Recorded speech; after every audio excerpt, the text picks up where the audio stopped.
Les biens dits amortissables sont ceux qui ont une durée d'utilité limitée dans le temps. Cette limitation est en général liée à l'usure physique, l'obsolescence ou à la fin de sa protection légale ou contractuelle.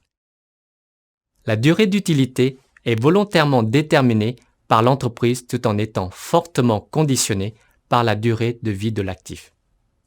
À l'inverse, les biens non amortissables sont des biens pour lesquels la durée d'utilité ne peut pas être estimée. Selon vous, parmi les actifs affichés à l'écran, quels sont ceux susceptibles d'être amortis? Vous disposez de 10 secondes.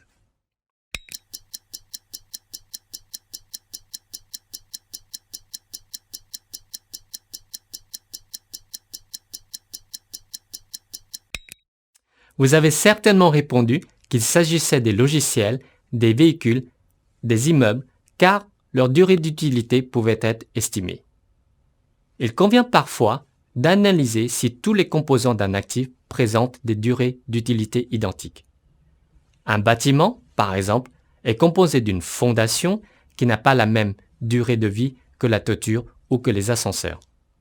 En conséquence, on choisira d'amortir les différents composants et non l'immeuble dans son ensemble.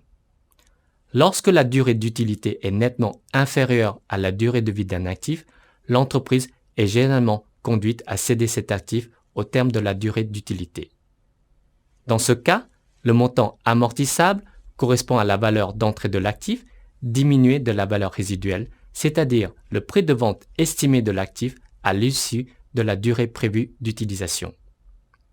Enfin, pour amortir un bien, il convient de choisir la méthode d'amortissement. Plusieurs méthodes peuvent être admises dans les différents référentiels comptables. La plus courante propose d'amortir le bien en fonction du temps, comme la méthode linéaire. D'autres méthodes retiennent comme critère d'amortissement l'utilisation du bien en fonction des unités produites.